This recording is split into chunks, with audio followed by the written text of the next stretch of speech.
turn in for the night at a Wendy's drive-thru. Hours may vary at participating U.S. Wendy's. This report is sponsored by Blindster.com. This is the KBLA Sports Minute with Ray Richardson. Dodgers right fielder Mookie Betts hit his 28th homer of the season. The Dodgers beat Oakland by 4. The Dodgers needed the offense. Right-hander Lance Lynn, making his Dodgers debut, gave up 3 homers. The Dodgers pitching staff has given up 35 runs in the last 6 games. There have been 3 no-hitters in Major League Baseball this season. The third happened last night. Houston left-hander Framber Valdez shut down Cleveland on just 93 pitches. The Rams are worried about wide receiver Cooper Kupp. Kupp walked off the field during Tuesday's practice and did not return. Kupp suffered a hamstring injury while running a pass route. No word yet on how long the Rams' best receiver will be sidelined. The 30-year-old Kupp missed the final 8 games last year with an ankle injury that requires surgery in the offseason. No debates, no speculation, just the info you need. That's your KBLA Sports Minute. I'm Ray Richardson. More news, opinions, and conversation when we come forward on KBLA Talk 1580.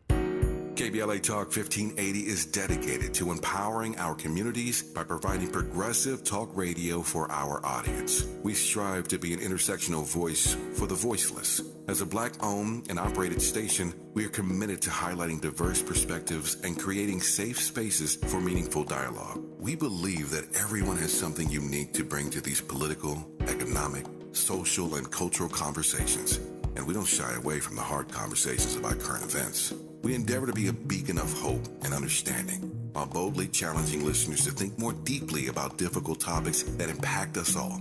With this in mind, our mission statement at KBLA Talk 1580 is simple: to create an inclusive platform that promotes civil discourse through honest dialogue and encourages personal growth among our listeners, so they can become the active agents of change. Our vision is to establish ourselves as the premier radio network with relevant programming across the beloved community, connecting people through shared experiences and collective power for lasting impact beyond these challenging times.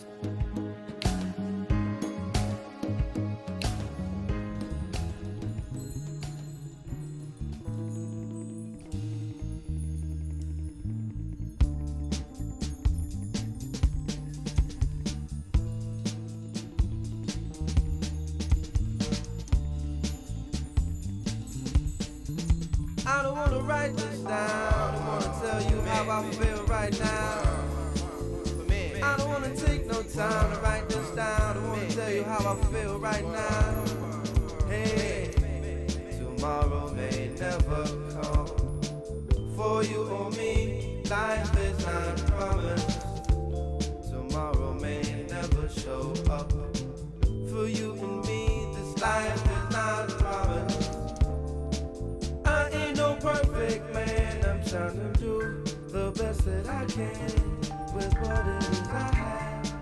I ain't no perfect man, I'm trying to do the best that I can with what it is I have. Put my heart and soul into the song. Yes.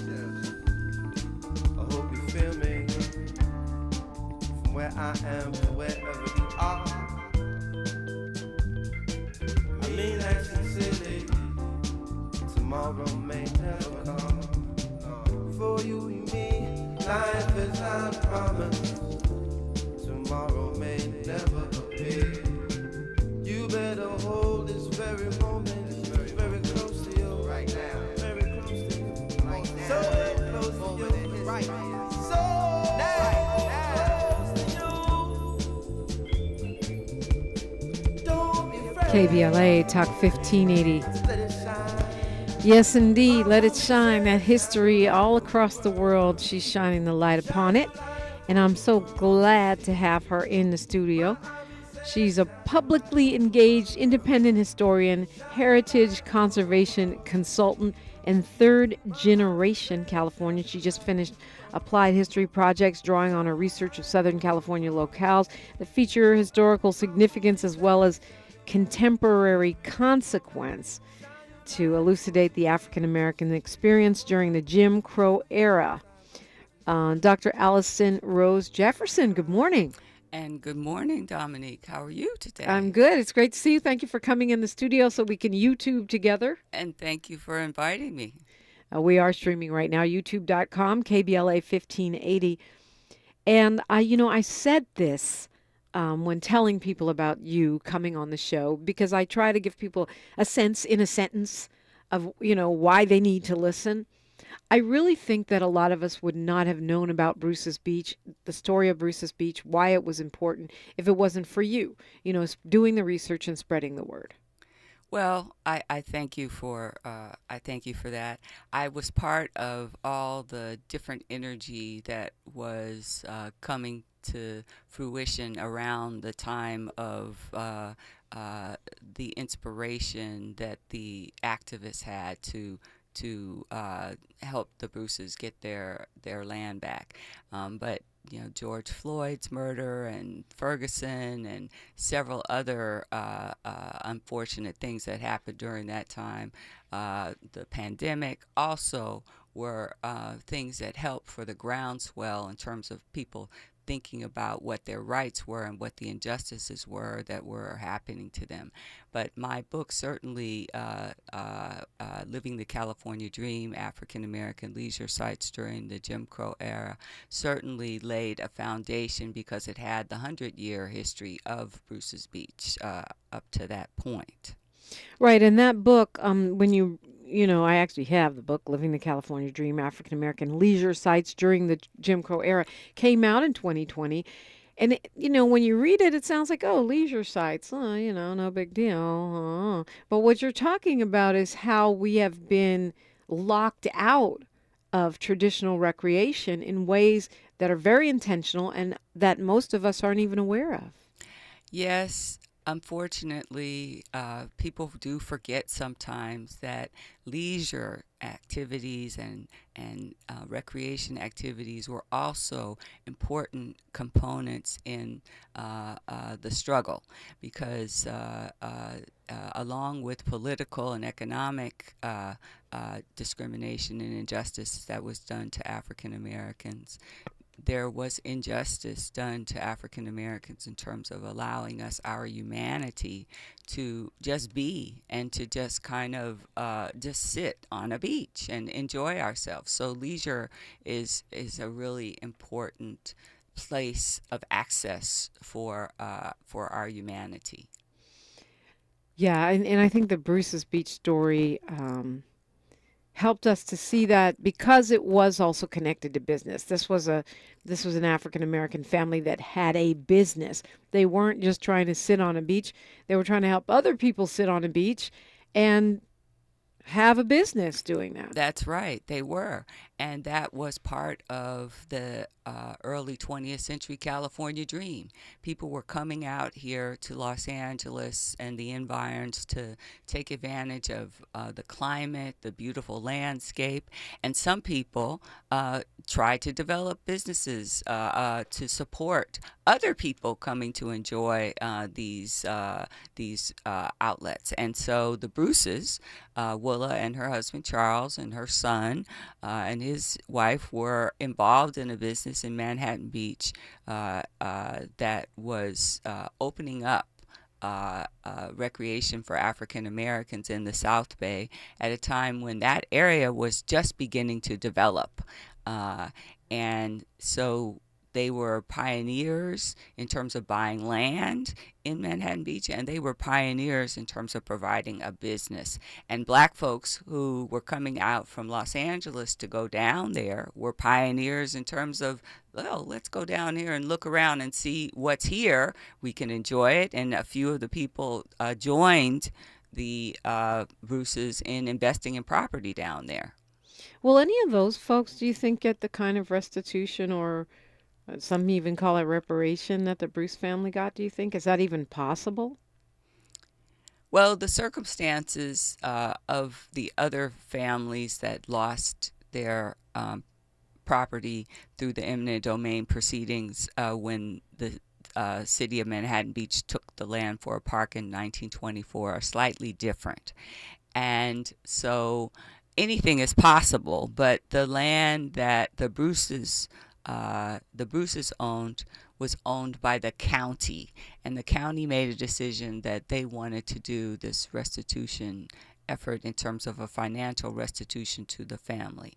The other land that was taken for the park is owned by the city. of Manhattan They Beach. haven't even said sorry yet. Well, they actually did say sorry in the last few months, but it took them a while. Okay. Well, do you think that was that a satisfactory apology, do you think? Nothing that the city of Manhattan Beach could do at this point in time would be totally satisfactory for me, because they have a certain way of doing things that is not necessarily the way of the most. They're reactionary in a way that is I think sometimes not productive. I'll just put it That's that a very polite way of saying things. But I appreciate that. I wonder, just rewinding a little bit, what made you say, you know what? I'm going to be a historian when I grow up, and I'm going to focus on these recreational spaces and opportunities. It's not something we've heard a lot of conversation about, and certainly right now in the environment we're in, the attacks on history and learning, particularly around Black people, it's maybe what you thought would be a mellow career has turned into somewhat of a battleground. Look at that when we come forward. We're talking with Dr. Alison Rose Jefferson on KBLA Talk 1580. The station you turn to when you've had it up to gear with cultural incompetence. KBLA Talk 1580. Contracts, and grants. This is Rambo, and I'm back August 5th. Contracts, and grants. I'll be at the Westin Hotel, LAX, Saturday, August 5th. Me and my guests are fast-paced in the contracts and grants. They only speak 6 minutes each. I have LA County, I have the city, I even have Everett, the CEO of Lindustry, coming to talk to you guys. And for the first time ever, I have Metro's Director of Certification coming. We average over 700 attendees, so you know the rules. Parking's about $15 with the event validation, event, coffee, snacks, all free, paid for by Rambo and Lindustry. And yes, you can bring guests. So save your seat, DeonRambo.com. Listen, contract ready's only 2 hours from 10 a.m. to 12. But if you get there around 9:30, I'll probably be doing some Q&As and things like that before the events I never get a chance to do. I honestly keep saying, I don't know what's more important for LA businesses right now than local contracts. So I'm back, Westin Hotel, LAX, Saturday, August 5th. August 5th. It takes 2 minutes to register. DeonRambo.com. Go register now. DeonRambo.com. Have you heard about Lendustry? Lendustry is a national Black-led small business lender that is headquartered right here in LA. Once you've started your business, Lendustry provides flexible financing options starting at $50,000 to help you access the affordable capital needed to grow. Whether financing is needed to increase working capital, acquire a business, purchase inventory and equipment, or refinance debt, Lendustry has a solution for you. Lending products range from traditional business term loans and non-revolving lines of credit to SBA 7A loans and commercial real estate financing. Lendustry's pre-application process is simple and does not impact your credit score. Visit lendustry.com/KBLA to learn more and to get started with an application right from the website. Discover credit cards automatically double all the cash back you earn at the end of your first year, which means... Wait, hold up. Question for the audio engineer. Go ahead. Did I read that right? Discover automatically doubles all your cash back? Yeah, that's what the script says. So if I get a Discover card right now, I can earn twice the cash back. Apparently. Wait! Unlimited first-year cash back match, only from Discover. See terms and learn more at discover.com/match. Girl, I have a secret. When I get stressed out, I get sweaty. That's why I use Secret Clinical Antiperspirant. It's like my own secret weapon. For 72 hours, I get Secret's strongest protection against sweat caused by stress, heat, and activity, because you know how crazy life can get. Plus, it's made with advanced odor fighters that don't just cover up smelliness. They help prevent it from happening in the first place. Believe me, if I weren't wearing Secret, I'd be a hot, smelly mess. Thankfully, Secret works. Thanks for waking up with Dominique DePrima on KBLA Talk 1580. So, little Alison Rose Jefferson said, when I grow up, I'm going to be a Black historian. How did that happen?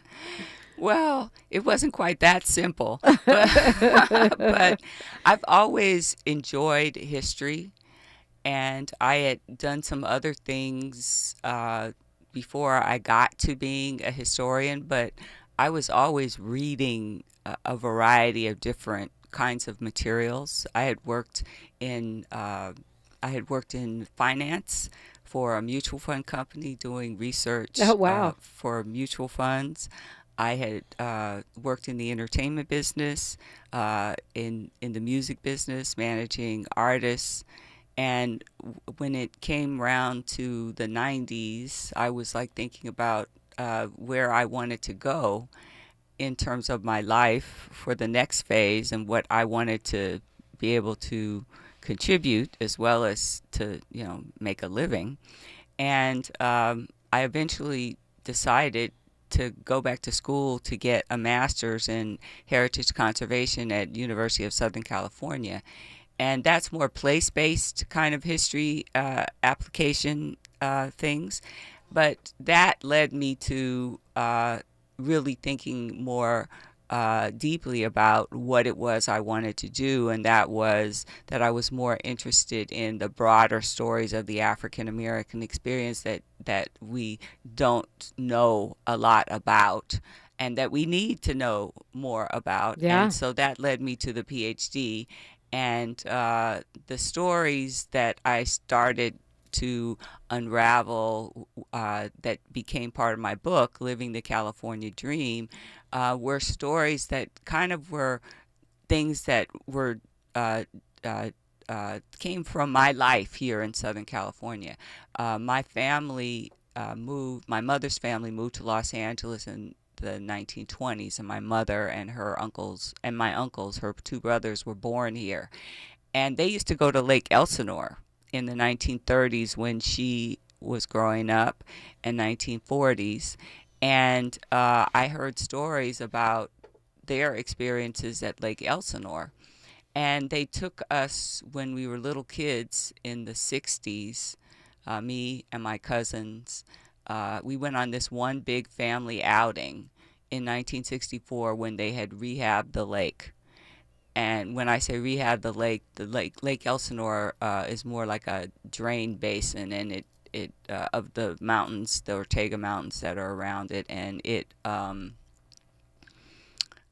the water fluctuates. Well, they had stabilized it with Colorado river water, and so we went up there, and it was the first time that my mother and my uncles had been there since the 40s, and they rented a boat, and we looked around and played in the water, and I have a picture of us all there from that day, me and this little girl, and it's in the California African American Museum exhibit that is opening today, that's right? opening tomorrow. Tomorrow, right? Tomorrow, which I guess we'll talk a little bit about. But anyway, it's in that exhibit.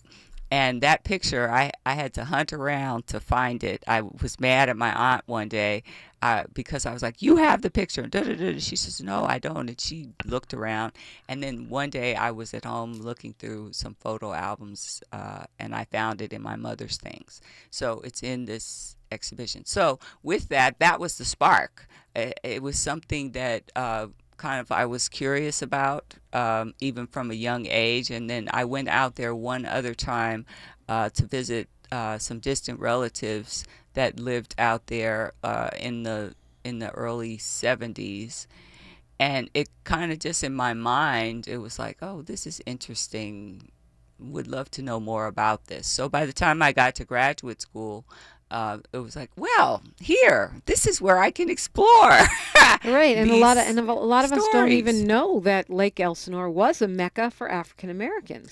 Yeah, that's exactly right, because today it's a rural, more or less rural community in terms of contemporary times, with some development that is a freeway community from the standpoint that most people that live there commute to other places around the region for work.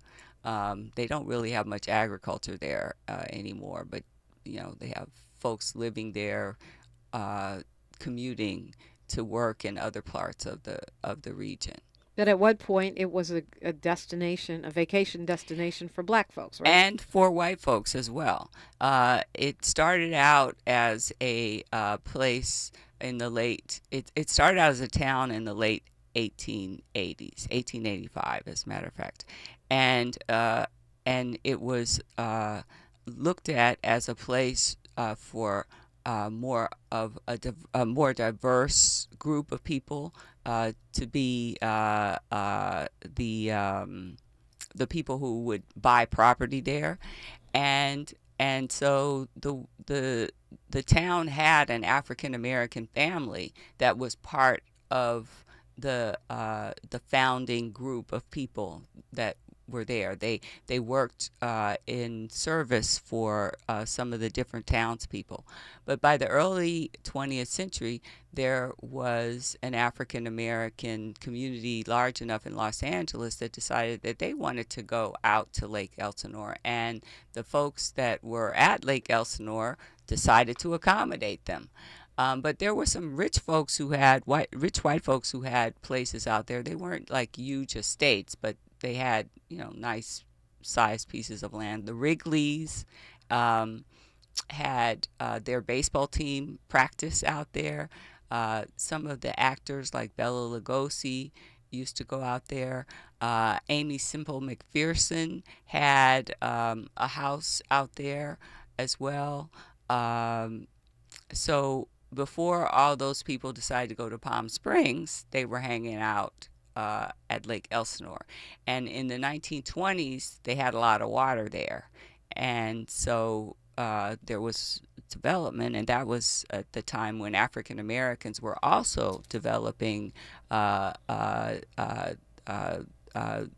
resorts there in terms of small hotels. Now, the Burgess family, who had been there since the late 1880s, they had developed a resort in the early part of the 20th century, and then they sold it in the 1920s, and they called it the Reeves Inn initially, and then it became the Burgess Inn when the next people bought it, and then it became the Lake Elsinore Inn, and it lasted until the early 1960s. And then there were other small resorts that developed out there. That catered to black folks. That catered to black folks. So now folks. in Lake Elsinore, they more like faded to black, sold out, sold off their places. So what happened with Lake Elsinore is that you had a combination of things going on. You had the change in tastes for resort type activities, and then you had the fluctuation of the river, of the lake. Some years it would be dry, and then other years you'd have lots of water. Climate change is not something new. It's just something that we're more aware of now because it's much more dramatic in terms of the impact that it's having on us as humans on the earth. But throughout the 20th century, the lake at Elsinore varied in whether or not there was water there, and so with that varied whether people were going there. So even when the lake dried up, there were still African Americans that continued to buy property there in terms of their own private residence because they liked the desert. They didn't necessarily have to have the lake, but the area is beautiful when you're up there. Even if there wasn't a full lake, you've got these beautiful mountains in the background, and it's hot. And so, people like that. And it was closer than going to Palm Springs. Right. We're talking with Dr. Alison Rose Jefferson. And, I mentioned at the start of our conversation how you were instrumental in bringing people's attention to the story of Bruce's Beach, but how there's many similar stories. And it seems like there's been a bit of a domino effect because of the success of activists and the Bruce family in getting, their land, even though they sold it, and some people were disappointed about that. I don't know how you felt about it. But there, if you had to estimate, well, it's two separate questions. If you had to estimate how many similar stories we have in California, I wonder what you would say. And also, are you noticing a domino effect with more black families saying, hey, if the Bruces got their restitution, maybe I can get mine too. So I think as it relates to the Bruce's Beach situation and what kind of ripple effect it's had in terms of the family getting restitution, yes, it's had a ripple effect. It's been inspirational, I think, to many African Americans who feel that there was social injustice done to them in terms of their family's situation around land. And it also, I think, has been inspirational to black folks and other folks to realize that that some of the problems that have occurred, that have continued to occur in terms of marginalized communities' life, marginalized communities and their life could potentially be resolved in some way through government intervention.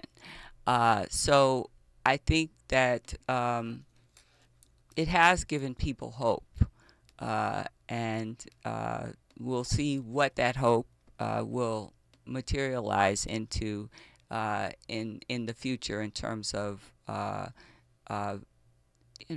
different people's business. It's not even just about restitution. It's about hope that it could inspire people in terms of their own lives to go after things that they want in terms of a career.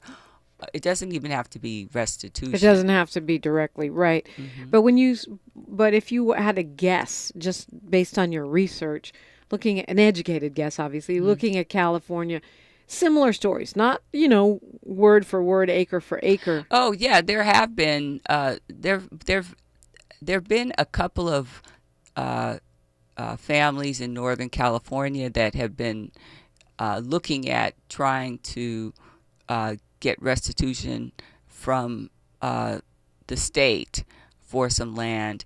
And I think that it was not something that was like totally new. It's just that with the Bruce's Beach situation, it helped to put a spark into some of these other families' motivation to seek restitution. Right, it energizes it. It energizes them, right, exactly. We just have a minute till news, traffic, and sports, so maybe I'll tee this up. Two things we're definitely going to talk about. One is the exhibition that you have opening tomorrow at the California African American Museum, and what we can learn, how we can go a little deeper and feast our eyes on what you're talking about. The other thing is Black Santa Monica. Most of us don't put those words together, Black Santa Monica, but Black Santa Monica was a thing. And, it reminds me of Bruce's Beach in the sense that when I learned about the Bruce's story, I realized that these spaces that are predominantly white, most of them coastal spaces, it's not an accident. It was engineered to be that way. And then when I saw Attorney Areva Martin's case in Palm Springs, where you've got, Black and Latino people who are actually had their land and their businesses bulldozed down to get them out of the middle of Palm Springs, you realize this is social engineering. Manhattan Beach is not white by accident. Santa Monica apparently either. So I want you to share what happened to Black Santa Monica when we come forward after news, traffic, and sports on KBLA Talk 1580. More of First Things First with Dominique DePrima when we come forward. I'm Mike Moore. Here's the latest from the Black Information Network. New data shows a resurgence of COVID-19. The CDC says COVID hospitalizations have risen by more than 10% across the country. Their latest report shows over 7,100 COVID-19 patients were admitted in the week of July 15th, up from 6,400 the week before. It's the largest percent increase in COVID hospitalizations since December. Massasoit Community College in Brockton, Massachusetts is the first community college in the state to offer a degree in Black Studies. The new program will start this upcoming fall semester. The president of the school, Ray DePasquale, said Massasoit is excited for the launch as interest in Black and African American studies increases among current and future students. And that's the latest. I'm Mike Moore from your 24/7 news source, the Black Information Network and BINnews.com. Wendy's is open until midnight or later, which means all your favorite menu items are up later too. The Baconator still tastes just as juicy and bacony at night, so listen to that craving and turn in for the night at a Wendy's drive-thru. Hours may vary at participating U.S. Wendy's. This is the KBLA Sports Minute with Ray Richardson. Dodgers right fielder Mookie Betts hit his 28th homer of the season. The Dodgers beat Oakland by 4. The Dodgers needed the offense. Right-hander Lance Lynn, making his Dodgers debut, gave up 3 homers. The Dodgers pitching staff has given up 35 runs in the last 6 games. There have been 3 no-hitters in Major League Baseball this season. The third happened last night. Houston left-hander Framber Valdez shut down Cleveland on just 93 pitches. The Rams are worried about wide receiver Cooper Kupp. Kupp walked off the field during Tuesday's practice and did not return. Kupp suffered a hamstring injury while running a pass route. No word yet on how long the Rams' best receiver will be sidelined. The 30-year-old Kupp missed the final 8 games last year with an ankle injury that requires surgery in the offseason. No debates, no speculation, just the info you need. That's your KBLA Sports Minute. I'm Ray Richardson. More news, opinions, and conversation when we come forward on KBLA Talk 1580. Hey there, Los Angeles. This is James Lucky Jr., publisher and editor of Los Angeles News Observer. Are you hungry for news that matters to you in the African-American communities of Los Angeles? Well, buckle up, because we got the scoop you've been craving. Stay in the know and never miss a beat with our free weekly publications conveniently available near you. Or hop on the digital wave and become an exclusive subscriber at OGNSC.com.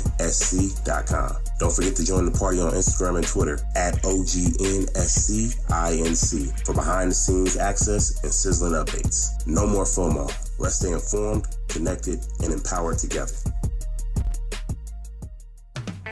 The Los Angeles Urban League helps African American and others in underserved communities achieve true social parity, economic self-reliance, and civil rights. For over 100 years, Los Angeles Urban League has ensured our communities have access to careers with living wages, opportunities to start and grow businesses, and clear pathways to personal and professional growth. Programs like BizCamp, Construction Career Academy, Bob Business Ready, and B-Warp. The Black Wealth Attainment and Retention Program are examples of the ongoing events designed to make our centennial mission to rebuild Black Wall Street right here in LA a reality. To sign up for our newsletter or to support the Los Angeles Urban League with your time, talent, and donations, visit laul.org. That's laul.org. The Los Angeles Urban League is a proud sponsor of Urban Family Focus, Saturdays at 7 a.m. on KBLA Talk 1580. Gotta stay fresh, my house shot with a rep spot, Have you visited us online for the grand opening of KBLA.store? For the best in new merch, gift ideas, books, media, and more, log on to KBLA.store. Be sure to check out our KBLA team favorites at KBLA.store today. That's KBLA.store for all the official merch on your favorite talk radio station, KBLA Talk 1580. Bounce is back. KBLA Talk 1580. We've got a lot to talk about. Maisha Cairo here for KBLA Talk 1580. We're live in Los Angeles at JP Morgan Chase's Advancing Black Wealth Tour. And I'm speaking to some of the attendees today to see why it was so important for them to be here. Yeah, this is Lathan and Tyler. Main reason that's very important for me to be here is just to leave a legacy for my kids. Black wealth, generational wealth is what we need in our community, you know. Oh, Chase, someone has to take the lead. They're showing, big business like Chase cares, and they're putting their money where their mouth is at. So it's good to see, big institution like Chase, giving a lifting hand, to the community, and you got to respect that. It makes me want to bank with Chase, and give them another look. If I go to another institution, I actually see what Chase is doing for the community. That's right, Chase is doing their part to help advance Black wealth. For more money support, tune in every day from 12 to 2 to KBLA Talk 1580's Midday Money Chain, right here. Broadcasting live from Leimert Park, USA. Welcome back to your home for unapologetically progressive radio, KBLA Talk 1580. And we're talking with Dr. Alison Rose Jefferson. She's got a show actually opening tomorrow at the California African American Museum. Explain what it is and how we can see it. Oh, well, I'm so excited. We have the Black California Dreaming, claiming space in America's Leisure Frontier exhibition opening, with the California African American Museum reopening because they've done some rehab work there, and there's several other exhibitions also opening. But my show is about African American leisure sites that we went to during the Jim Crow era, and many of them are illustrated in my book. Or discussed in my book, and so this exhibit is showcasing these sites in visual form. So we've got Santa Monica, we've got Bruce's Beach, we've got Eureka Villa, today known as Valverde. We have Huntington Beach, a site that African Americans had down there. We have the Park Ridge Country Club. We have Victorville. And we also have some illustrations of contemporary activities that have gone on in terms of artwork, where people have been inspired by these places, and the notion and the idea of leisure. I mean, and it is, it's good to see these things with your eyes. It's just like traveling to a place. It gives you a different sense of it. Yes, I agree, because sometimes in terms of our thoughts about places, if you can't see it, then you don't believe that it happened. And so this gives people the idea of, oh, yes, it did happen. I could see that these people are here. Well, the other thing is that I feel like with all of the movies, people say, oh, I'm tired of slave movies. Well, it's not that. I mean, we don't just not pay attention to our history because it's painful or inconvenient. But I think this idea that, that's all we see is the problem, and that we don't realize we were buying things, trying to have recreation, trying to have joy and leisure, and reinvent ourselves, that we were constantly rebelling against the structures of oppression and enslavement and discrimination that were being erected. Yes, I think that in terms of sometimes the national narrative about the African American experience gets caught up solely in the enslavement narrative and the civil rights narrative in the broader sense of the word, which are very, very important. But we as African Americans also were doing other things while we were protesting. Lots of other things. And even while we were enslaved, we were doing lots of other things too. So we do have a much fuller humanity that can be discussed in terms of history and even in terms of visualizing who we are as Americans in terms of contemporary times. So Black Santa Monica is a thing? So Black Santa Monica is a thing. The historic African American community in Santa Monica started with the founding of the town in the 1880s, and the African American citizens got their first church in Santa Monica in 1905. They got the church, Phillips Chapel Christian Methodist Episcopal Church, got its first building in 2008, and that building, although rehabbed or remodeled in the 1940s, is still there at 4th and Bay Street. And they have a new minister, Reverend Gilliam. It's a woman minister, too. And so Black Santa Monica has managed to maintain itself in a small community over the last 100 years. They've been moved from being closer to the beach to inland neighborhoods, but there's still Black folks in Santa Monica. How does that move happen? So in terms of the Black community and living closer to the beach, as property values got more, as property became more valuable to a variety of people beginning in the 1920s, Black folks got pushed out of the beach neighborhoods for the next Is it priced out? Is it eminent domain out? Is it terrorized it's out? It's all of those. Not terrorized so much, but it was the broader sense of redlining. So realtors not wanting to sell to them, then it was racist restrictive covenants. It was also not being able to get loans to develop property, and eminent domain also.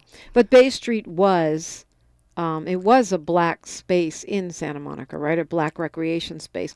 So the beach area, yes, was at the beach. What they call the Inkwell or whatever. Yes, and it's down at the oceanfront near Crescent Bay Park. So black folks did establish their space there starting in the 1920s, late 1920s, after the beach clubs were built between just a little north of there. Black folks had been in that space, but when they allowed the beach clubs, the white beach clubs, to be built, and not the black beach club that they wanted to build there, then black folks got pushed further south.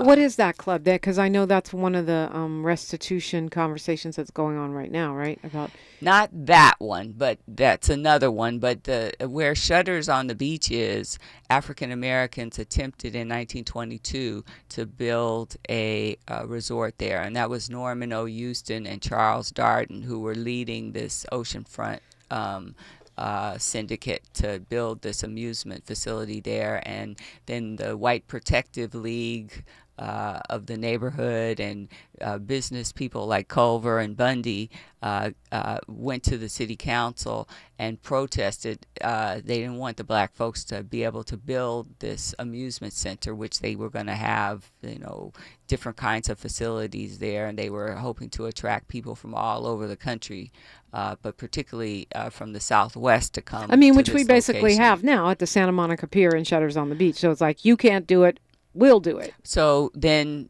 2 years later, Casa del Mar and the precursor to Shutters at that point in time, Edgewater Club, they went to the city council and told them we wanted to build these clubs, and they let them.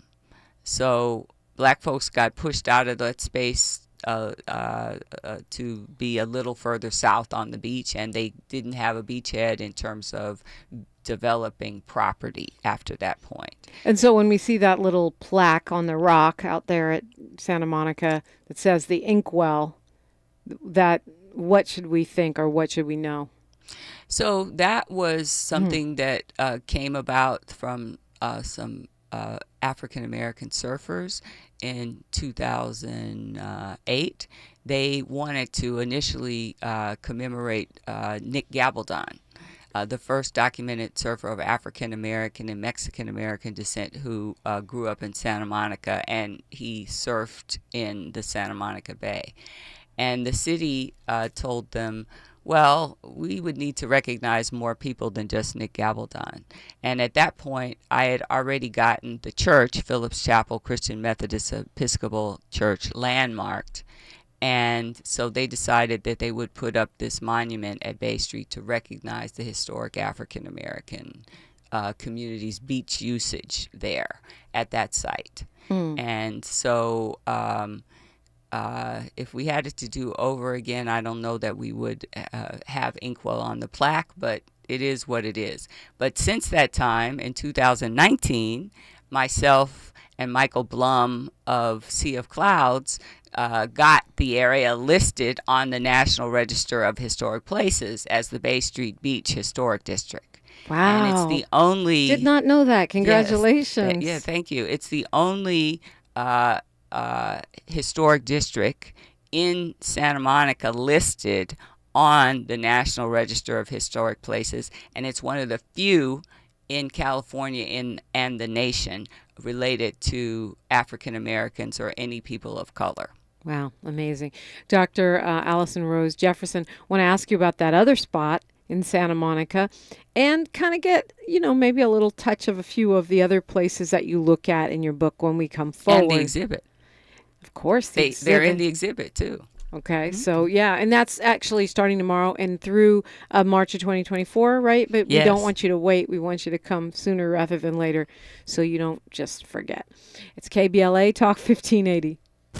She's reclaiming her time on KBLA Talk 1580. More First Things First with Dominic DePrima when we come forward. KBLA Talk 1580. We've got a lot to talk about.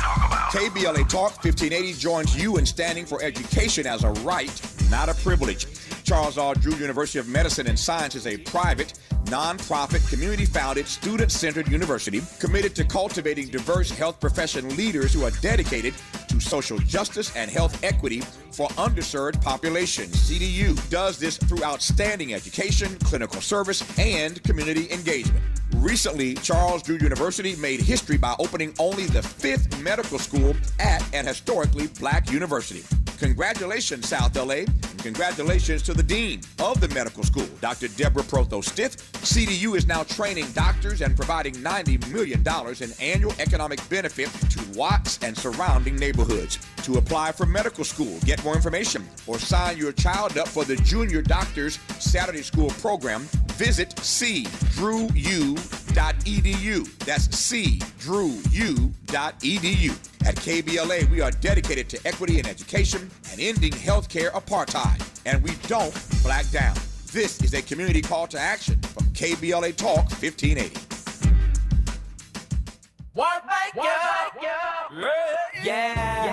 The California Crusader newspaper would like to thank all of our subscribers for their support throughout the years, proudly serving the South Los Angeles and South Bay areas for more than 40 years. The California Crusader is a multicultural, black-owned, adjudicated newspaper that focuses on providing newsworthy information to the people in our community. We're constantly looking for ways to assist businesses in our community to connect with our subscribers. We provide low-cost, effective ways to promote your business with our reasonable and affordable advertising rates. You can participate by suggesting, sharing, and submitting your stories on the California Crusader newspaper Community Share Facebook group page, or visit our website at cal-cruise-news.com. That's calcruisenews.com. Then click on the Submit Now button located on the top right corner of the homepage, or text CCN to 42828. Again, text CCN to 42828. The California Crusader newspaper, working together to build a better community for our future. Subscribe today. She's so smooth, so... I'm interrupting my own shower to remind you to treat your skin like the queen she is with Olay Hyaluronic Body Wash, packed with Olay's highest level of vitamin B3 complex. It's so moisturizing that it will give you visibly smoother, head-turning skin in just 14 days. People wondering, how'd she get so smooth? Olay Hyaluronic Body Wash. Also, try Olay Hyaluronic Body Lotion. This is KBLA Talk 1580, where hate meets a scholarly match. The historian, Dr. Alison Rose Jefferson, is with me in the studio. Thank you so much for coming in and spending the hour with me. The Black California Dreamin exhibit is opening tomorrow at the California African American Museum. You've got a little party, an opening night kind of thing happening tomorrow, no? Yes, there is a party reopening the museum to showcase my exhibit and the 6 other ones that are also opening.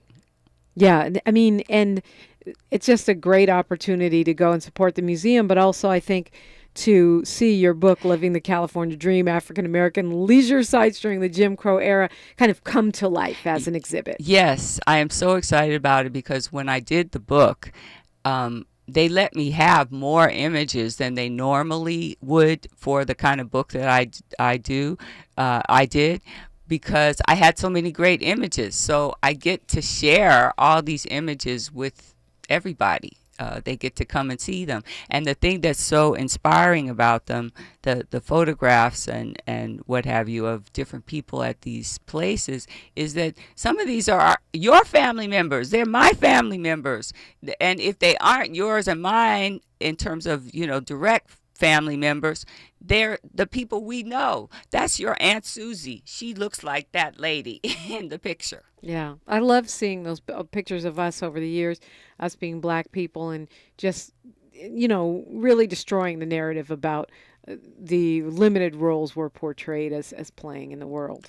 And the thing also I love about some of the photographs that I have is that we have the beauty queen women, but we also have the beauty queen women who are like the real women in the photograph. Right, because right, we do right. have a few photographs of like the these beauty contests that Oh, happen. wow. Okay. At Bruce's Beach, not Bruce's Beach, at Manhattan. I keep going there. At Huntington Beach and at the Park Ridge Country Club in Corona, and up at Valverde, Eureka Villa.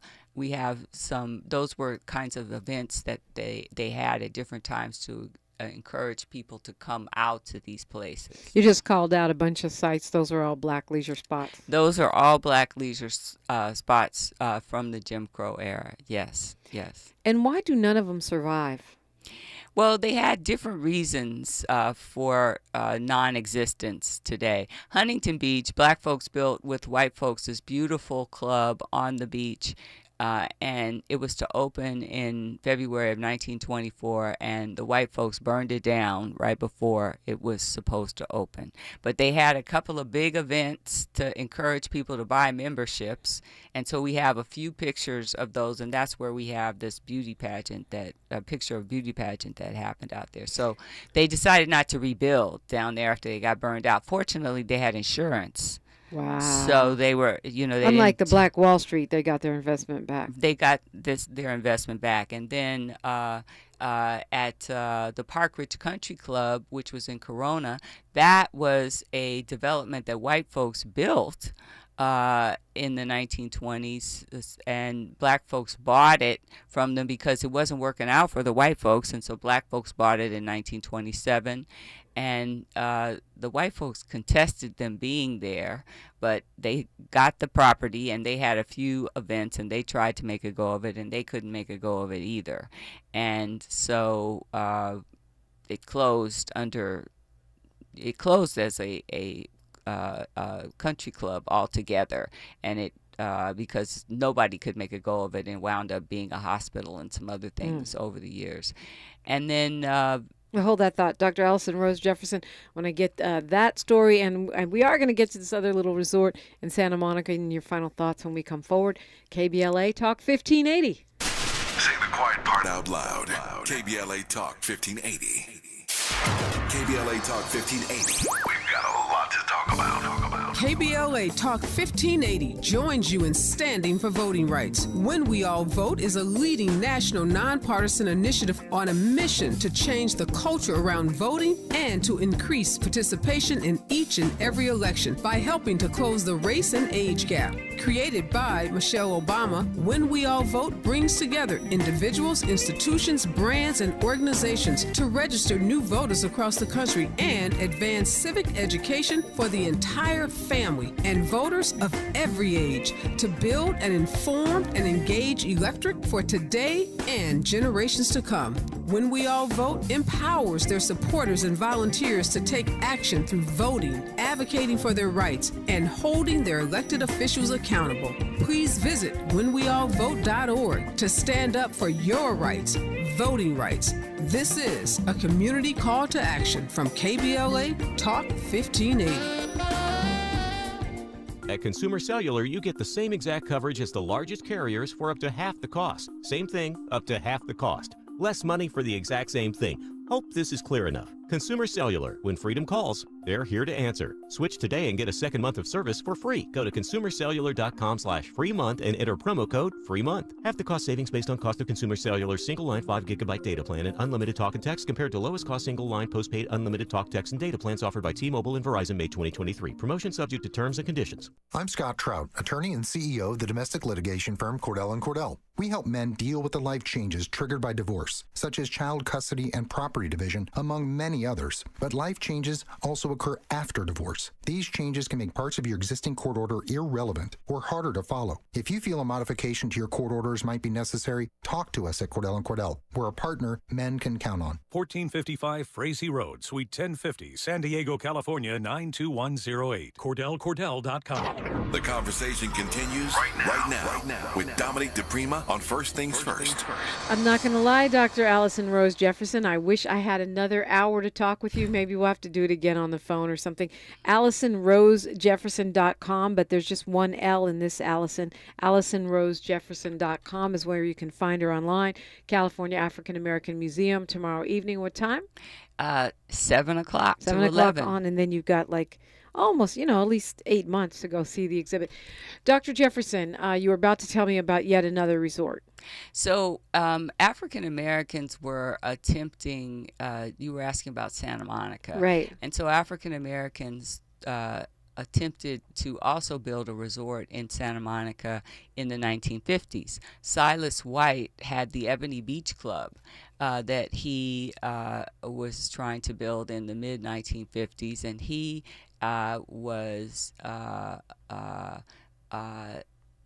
he had gotten a building with a white partner that had been the old Elks Club building, and he was rehabbing it.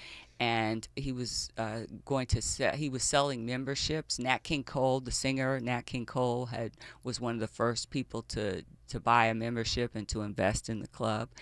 And then the city decided to take the building and the land through eminent domain for a parking lot in the expanded Civic Center area. So at this time, they had already just taken the neighborhood where African Americans and other marginalized people were living between Main, Civic Center Drive, 4th, and Pico to build the Civic Auditorium and put in the big parking lot there. And so this building that he was redeveloping was between Main and Ocean, and they took it. He protested. He went to court to try to stop him, and then he couldn't win. He put up a sign up on the front of the building saying that they were racist. This was a racist act in terms of this condemnation to take this land for a parking lot. That was in the late 1950s, and that was the last attempt that African Americans produced to have a beach resort that we're aware of right now. And of course, now the family, his family, is seeking some kind of restitution at this point. Yes. Only got about a minute, Dr. Jefferson. I got 100 more questions. But you mentioned during the break, we were talking about there are some solutions in motion. Yeah, I think that we as citizens need to be encouraging our elected officials to think more broadly about how do we get beach access, because we were talking about beach access. And so there's different ways of looking at beach access. And so one way is to think about housing.